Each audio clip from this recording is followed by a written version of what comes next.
Good morning, everyone. Thanks for joining us, myself and Tony Haggerty, on the Celtic's Way morning briefing. Last night, Leverkusen were in town, Tony. It went the way that I think most people probably predicted, with the 3 points going to the visitors. Matter of perception whether you expected the game to unfold in that manner, where Celtic started very, very brightly. First 20 minutes looked like they were going to make a game of it against their opposition, but once the first goal went in, and then the second subsequently, not too long after that, there never really looked like there would be any way back for Celtic last night. Leverkusen were in town and went to town, Andy, didn't they? Yeah. Bottom line, they're a class act. They're a wonderful side to watch. And yeah, the initial spurt of energy that Celtic got, but they missed crucial chances at a vital time. And yeah, Leverkusen took the foot off the gas really at 2-0, didn't they? Because they've got Bayern Munich to play this weekend, and they were comfortable, very comfortable, strolled it in the end. And the goal at the end, that was proof of how you take a chance, isn't it, in football? Not a lethal finish. Yeah. And I think Celtic lack that at the minute. They lack that killer touch in front of goal, ruthless and efficiency all over the park. And people can cling to the positives, and there was a few, but it was another poor night, wasn't it? Another poor result for Celtic in Europe. Would you rather focus on the positives or the negatives that you feel might be being overlooked slightly? You can focus on either or. I think it's also, to me, it's an indictment on the lack of depth and just the squad. We know that the personnel's not there, but Kyogo and Callum McGregor were two of Celtic's brighter players last night, and they were coming back from injury. They initially weren't even expected to make that game, were they? So that tells you all. And to me, Andy, and I know the manager said he's not going to change his system, but it's just not working. It's not working. It's clear to see that it's not working. So even at this early stage of the season, you're saying that his blueprint needs ripped up and redone? It's not working yet, is it? No, it's not. It's not working yet. But is perseverance the key here, or the trick, or does he need to go back to the drawing board? Does he have the players to do what he wants to do with them? I was walking out of the game last night, and that's what one of the fans shouted. You have to go back to the drawing board. It's managers live and die by their philosophies, I guess. But it seems I don't know. You have to be pragmatic sometimes, don't you? That was a criticism of Rodgers as well, wasn't it, in the Champions League? Yeah, of course. So it's I feel it's not working yet, and he just doesn't have the personnel to implement that system that he wants. And I look at the first goal that was conceded by Celtic as an indication of that. Turnbull, your natural instinct is just to hoof that ball into the stand, and Turnbull got caught in two minds because he wanted to take a touch pivot and see where he could play it to, and ended up doing neither nor. Bayer Leverkusen scored, and after that, the whole atmosphere was just drained from the stadium. Because as you touched upon in your match or your colour piece, Celtic have a problem dealing with adversity after getting back in.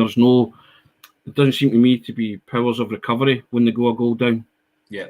I think I touched on that in the colour piece, that it wasn't even enough in Seville. Celtic start games at 100 miles an hour, look good for 15 or 20 minutes, but they have to capitalise at that point. Otherwise, they run the risk of it all being for nothing, which was the case last night. And Celtic had, I wouldn't even class the Starfelt one as a chance. That was a half chance. That was a great save. But either one of Kyogo's has to end up in the back of the net, probably, the first or the second one. And at that point, the tails are up. The stadium's in a frenzy of excitement. As soon as the first goal was conceded, and then the second one, it wasn't bang, bang, like it has been on occasion for Celtic in Europe, but they were fairly close together anyway. And after that, I think everyone really, and I would class the players in that, they didn't really look like they believed anything was going to happen. The second half was a similar pattern to the first, where Celtic came out all guns blazing for maybe 10 minutes or so. They were a couple of good chances. Abada missed the one at the back post from the goalkeeper's save. Probably should have ended up in the back of the net too. But the penalty it just zaps the life out of everybody that's at the game. There was no belief there, Andy, that Celtic were going to recover that. There was just no belief. It was stripped, and I think the worst thing is when it went to 2-0, there was real apathy in the stadium after that. And people started to walk out as well, like 65, 70 minutes, which is unheard of on a European night. It's just the way, the depth of feeling just now with some fans. Some fans are wishing to persevere with the system and persevere with Ange, and that's fine, and I get that. And I'm not saying you should do anything drastic, but he has to change something. But from his after-match comments, he said he's not going to change his approach, and he will continue not to win football matches then if he doesn't change his approach. He did win some though earlier this season. I think it was important to distinguish at the time that Celtic started the league season, apart from the defeat to Hearts, Celtic started the league season pretty well with those two thumping wins against County and Dundee, and also kind of got their revenge against Hearts in the League Cup with that good performance, and 3-2 wasn't probably a fair reflection of the balance of play. So credit was given when it was due at that point. I think certainly and I think you as well on this podcast were keen to make the point that those things shouldn't be hyperbolic. That's 2 good games. It doesn't mean that it's going to be like that for the full season for Celtic fans. So now that was the smooth, this is the rough that comes with it in a football campaign. It's only the 1st of October, so you're saying that it's not working. Things need to change, blueprint, back to the drawing board, all those words, all those phrases. But it's still really early for him. It's still really early for him. And it's still very early, but Andy, we're talking about must-win games already. You're not even at Halloween. Celtic have won twice in the last 8 matches. Which is not great, right, at all for any manager at any club with any sort of expectation. But the system that he's trying to implement, which looked good in August, suffered a bit with injuries in September. We're now in October, players are getting back. There's an international break, which might come at a good time, to be honest, for Celtic. But it's not going to happen. And I always wonder what the actual time frame is when the overnight is used. Does that mean a couple of weeks, a month, a couple of months, half a season? What is the actual overnight? So I think that if they keep plugging away and training with this system, they will grasp it. When all the best players are fit, they've shown that they can do it. So does the system really need to change all that much? But Andy, you're playing the here and now. It has to be grasped yesterday. At this moment in time, whatever's happening, Celtic players aren't grasping it. They're incapable. Certainly, the defence is incapable of playing that out from the back type football that Ange wants. It was evident last night. They were caught out, and Bayer Leverkusen punished them. And you're not going to play that. That'll probably be the best team Celtic play this season, without a shadow of a doubt. They were a terrific side. But, you still cause your own problems at times. And teams like that will punish you. And it's all right saying, when Celtic get all their better players back and things will get better. But it has to be addressed. Something's not working. And it's evident that certain players, Carl Starfelt looked like a fish out of water last night. He just looks really, really cumbersome. When he gets the ball at his feet, he's just not comfortable playing that passing way. And at one point, Joe Hart got the ball, and his natural instinct was again to launch it long, and he stood, and it seemed like an eternity. It seemed to me like it was a minute 90 seconds. And then jeering started and shouting. And then I think he hit a diagonal out to Jota or Montgomery. And it was like he was really kind of, what do I do here? What do I do here? When he just wanted to share along. And incidentally, the Kyogo chance that he tried to take round the goalkeeper, that came from a long ball from Cameron Carter-Vickers. Sometimes Yeah. That works just as well as, sticking it around the defence and going nowhere. So Yes. playing, Direct is good sometimes. percentage football sometimes, right? But it's clearly been drilled into them by the manager that that's not what he wants, because you see players looking around as if, well, I want to hit it long, but that's not what the manager wants, And I get back to it. I think that was why David Turnbull conceded the first goal, because he wanted to take a touch, pivot, and see if he could play the ball out from defence instead of just saying, look, both, I'll put it out for a throw in or out for a corner. Just, felt under pressure and did neither. They scored, bang, and everything from that moment on, the energy, the atmosphere was just drained, and the life was drained from the players. And you didn't believe that Celtic were going to come back into it after that moment. I'm seeing Turnbull not quite scapegoat. He was totally at fault for the first goal with that mistake. But generally, I think people are asking. It's time that we saw David Turnbull step up in a game of magnitude and show the promise and the talent that I think people expected when he signed for Motherwell. He's been good in the league. David Turnbull had a good goal tally last season. He scored a hat-trick already this year. But in the big games, and I wonder if this is why he hasn't been included in many of Scotland's starting 11s over the past wee while since he started to get included in the squad, that he's a good technical player, but I feel that for David Turnbull to shine, the game has to be going the way of his team. I don't think that when he's facing adversity, at the moment anyway, he's still young, but I don't think when his team's facing adversity, he's the one that is going to grab it by the scruff of the neck and turn it around. I think it was Paul Lambert that said in the studio last night that Celtic had no dig, players were hiding, and and I believe that there's no real leadership there. When Turnbull and Rogic play in the same midfield, as you say, I think they're fine when they're in a winning team. And it's all going their way, but there has to be a bit more than that, and there has to be more than what those two especially are given. I defended David Turnbull, and I think he's a really good footballer.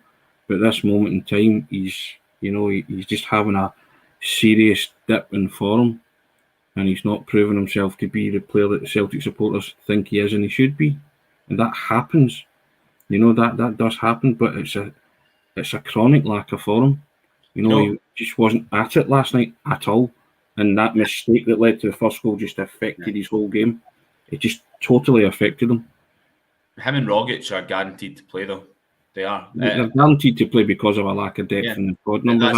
That's the bottom line, right? So, that's the problem, really. There's no competition, and David Turnbull's. I think he's started every game since Ange Postecoglou came to the club. I'm not advocating that he should be dropped along with Rogic, but the thing is they can't really be dropped unless you want to introduce young Henderson or Moffat or somebody to the midfield. There's just no bite. There's no dig in the midfield. They need to stand up a bit more, be a bit braver as well. I didn't see guys wanting the ball when Celtic went 1-0 down last night. Looked really hungry. As I say, one of the better players last night was Callum McGregor. Callum McGregor's back from injury, and he's still. That's probably one. Him, Jota, and Kyogo. Kyogo always puts in a great shift. He was so disappointed that he didn't score. You saw his reaction when he was taken off. He was crestfallen. And they need more players like that, or more players to take the lead off those three guys. They stepped up to play. Joe Hart as well. Joe Hart saved Celtic from a heavier defeat. Let's be honest. So I've just seen the comments from Lambert because I read them this morning when I woke up, and I agree with that. Too many players posted missing, and it's happening too frequently. So you have to ask why, and I just think that a lot of it's down to do with the fact that they're maybe just not embracing it, the style of play, and it's not clicking, as you rightfully mentioned, yet. People are clinging on to the fact that there's signs that it's coming and it'll come good, but you can't keep saying it'll come good. They're playing Aberdeen on Sunday, and they need to win. They've not won an away game all season. They're playing an Aberdeen team who also are bereft of confidence. And people say, Celtic will go up there and they'll win no problem. Really? What makes people say that? Well, What makes fans say that? Is that just blind faith and optimism? I'm commenting on what I'm watching right now, and it's not good. I think one bright spot from last night, I think Furuhashi and McGregor's return was timely, certainly, but Jota, I think, is increasingly Yeah. looking a danger for Celtic. He Yeah. looked pretty good last night, didn't he? Jota's played well in the past 2 matches. Jota's grasped it, what it means to play for the club and to get results, and he's given his all, and I've been impressed with Jota. A better end product. We'll see Celtic probably become more productive, but I mean, he can't fault guys like Jota. And again, I thought Furuhashi was excellent last night, apart from the chances that he missed. And I made the point straight off the bat, when he scored the hat-trick against St Mirren, he could have had 6 that day. And I was talking about that calming down in front of goal and being clinical, real composure, ice in the veins stuff. I'm allowing for the fact he was just back into the team last night. Shock inclusion. But he should still have scored those 2, Andy. Well, it's easy. I guess it's easy for me to say, but Bayer Leverkusen took their chances when they came along. That's the difference. You talk about so much a fine margin, but they're the margins. That last goal Bayer Leverkusen scored, what a finish! I mean, it's ridiculous. That's how you finish when you're in that position. And sadly for Kyogo last night, it didn't happen. But Sunday, it's the same as the Dundee United game for Celtic. Given the disparity between the top of the table and where Celtic are at the moment, they have to win the league games. Yeah. So it is a tough one. You're right that they are bereft of confidence. Aberdeen. I've worked on a lot of Aberdeen games this season. They again started the season brightly, a bit like Celtic, and have just completely tailed off. They don't look. Aberdeen's thing, and we might touch on this if we write a preview piece today. Aberdeen's problem is that when they win the ball in midfield or they get the ball in midfield, that transition from middle to front, Aberdeen look like they don't really know how to do it. They don't have the players of the link-up play or the movement to make something of their possession. So I wonder if it'll be kind of 2 forces colliding in that sense at Pittodrie at the weekend. Without a doubt, I think the 2 teams would bite your hand off for a result right now. And you cannot call this, because at the moment it's 2 poor teams, isn't it? We're going head to head. Let's not sugarcoat it and say, in the past it might have been a clash of the top 3, an Aberdeen Celtic game, but it's not, and it's not for a reason, because the 2 teams are not getting results and they're not playing well. That's the form guide. That's what the form guide's telling you heading into Sunday's game, and it's a massive one for Celtic. They can ill afford to lose it, Andy. And then it's a big week. It's a big weekend and throughout the league, Tony, because I know that we probably don't expect Hearts, Motherwell, or Hibs to be up that top end of the table or fighting for the league come March or April, but they're there just now. And the Hearts play Motherwell, Rangers play Hibs, and then Celtic play Aberdeen, who you'd expect to climb the league over the next few months if they can sort themselves out. The common denominator here, Andy, is the clubs that you've mentioned, Rangers, Hearts, Motherwell, Hibs, they're racking up points. Celtic, Aberdeen aren't. So you can say whether they'll be, obviously history tells you that they won't be in the race come March. But people said the same about Leicester, didn't they? Well, yeah. And they were saying it as early as this, the bubble will burst, the bubble will burst. They just kept racking up points. You see, when your team's like that, you play with a confidence and you start to win points. The league table could look very different come Saturday. You could have Hearts at the top, before Sunday, and Hibs, and Rangers below them. Yeah, and that's that. So that's great for the competitive nature of the league. But if you're Celtic, it makes poor reading, because you're like, well, should we not be above all of them if that's the bar that you set? And they're not. Even Motherwell could go top this weekend if they win against Hearts on Saturday. There you go. So You know, that's that. You've highlighted the nature of it. It's a massive weekend, and history does tell you that these clubs won't last the course and distance. But as long as they continue to rack up points, they're there for as long as they're winning or getting points, and then their form dips.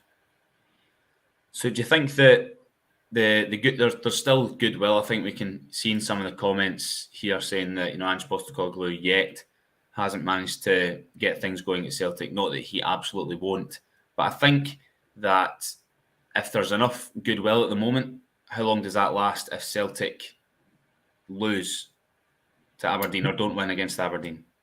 I think the goodwill slowly but surely evaporating, Andy. And if they lose to Aberdeen, I think you might see that, turning big time. Because you cannot continue to play the same way and not win football matches. Celtic supporters want to see Ange do something, be a bit more pragmatic, but he's already stated that he won't be. It's his way or the highway, and that's fine. Well, that says two things to me. You're maybe egotistical, which I don't know if he is, but then you're maybe one-dimensional, So, and so far, as we keep saying, got it right on occasions, but so far the evidence that you're watching is telling you that it's not working, and something has to give or something has to change. But if he's dogmatic in his beliefs that he's not going to be pragmatic, then it's on his head, be it. He makes the calls, it's his decisions, and he sends the team out.